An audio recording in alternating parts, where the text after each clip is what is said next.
A woman walks into a brand new office in Albany, New York, thinking she's joining a self-help seminar. 2 years later, she's being branded with a hot iron. I've read the court transcripts myself, all 700 pages of them. What strikes you first isn't the sex trafficking or the money laundering, it's how ordinary it all looked on the surface.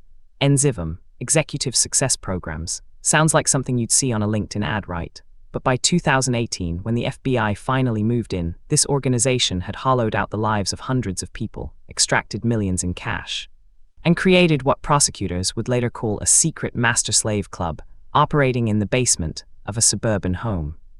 Let's rewind, 1998.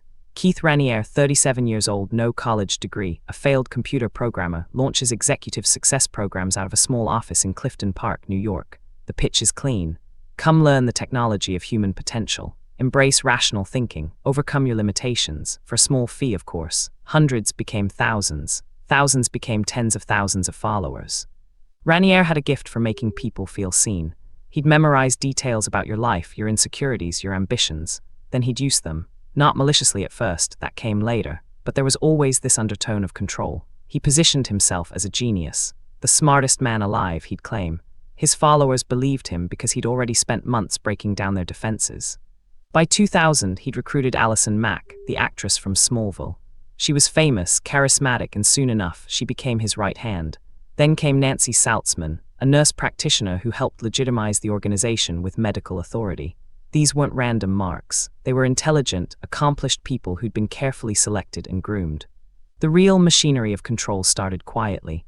Raniere introduced something called collateral. Want to join our inner circle? Great. First, you need to give us insurance, secrets, confessions, anything that could destroy your reputation if it went public. A video of you admitting infidelity, a letter confessing theft. Once you hand that over, you're locked in. Try to leave, your collateral gets released.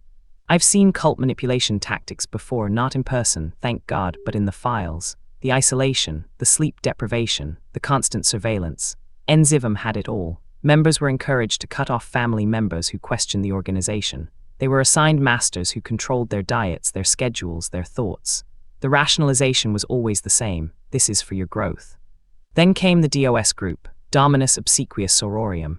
The Latin made it sound classical, prestigious. Really, it was a secret sorority inside NXIVM, a pyramid of women, each with a master above them, each with slaves below, and Raniere was at the apex. By 2015, this underground network had grown to dozens of women who considered themselves his property.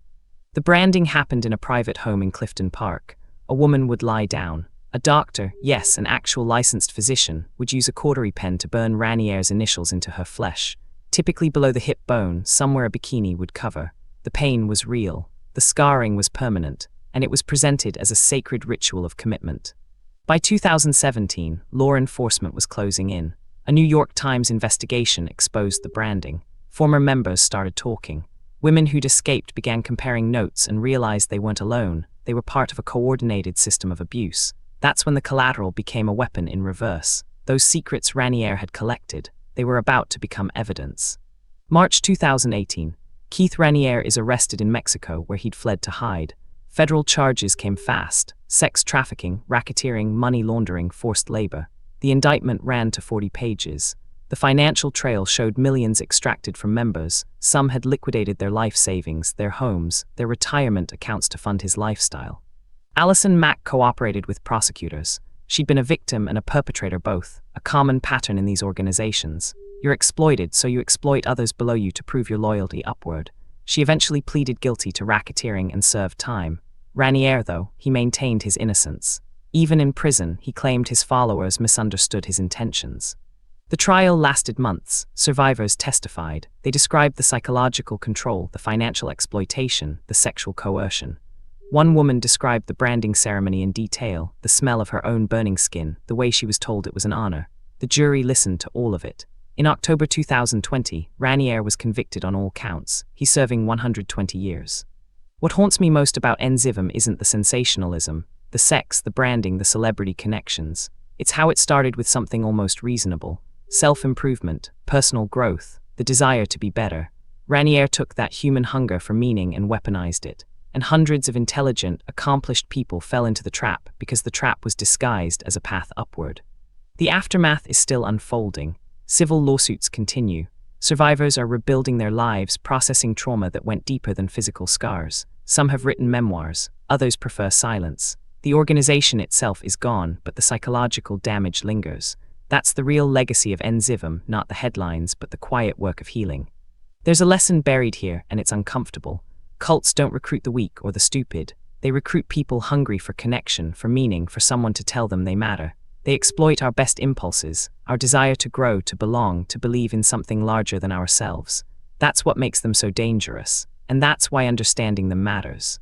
Subscribe so you don't miss the next deep dive into the cults that shaped history, the ones where the real horror wasn't the obvious cruelty, but the way ordinary people convinced themselves it was all for the best.